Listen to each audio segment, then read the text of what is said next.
Most professionals disagree is that if the trade goes against you, don't double up, right? When the stock is in a free fall, right? So example of how you would misuse this concept, right?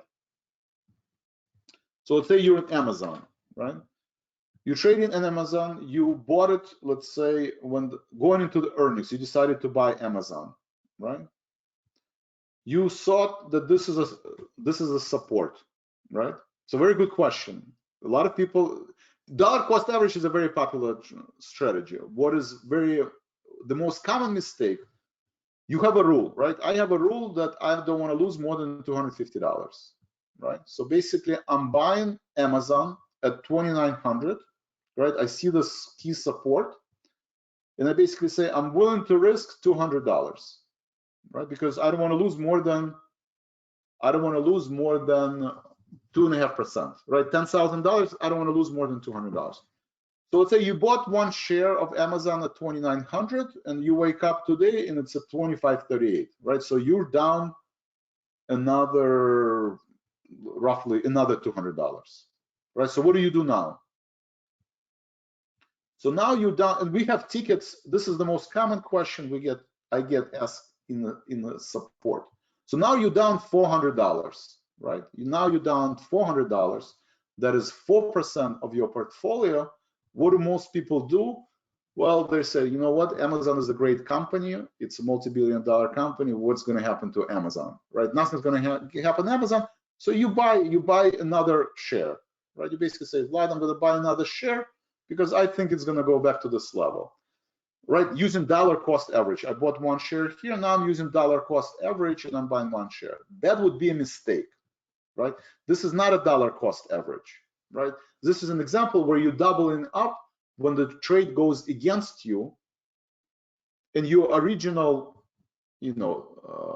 reason why you got into this trade no longer hold, right? If the trade went down here to 2,700, right? And let's say you're down $200, right?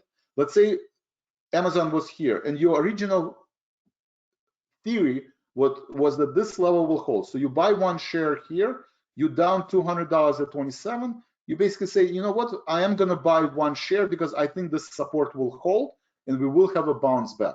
But you're not down 2.5%.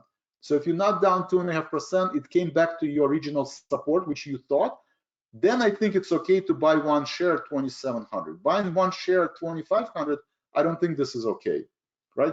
Because your original theory did not work, right? Amazon had worse than expected earnings. The support is broken and you're just hoping that it's going to go back to this level, right? There is no technical evidence, right? There's no technical chart that support that the Amazon will bounce back. I mean, it could, right? It could, but it can continue going lower, right?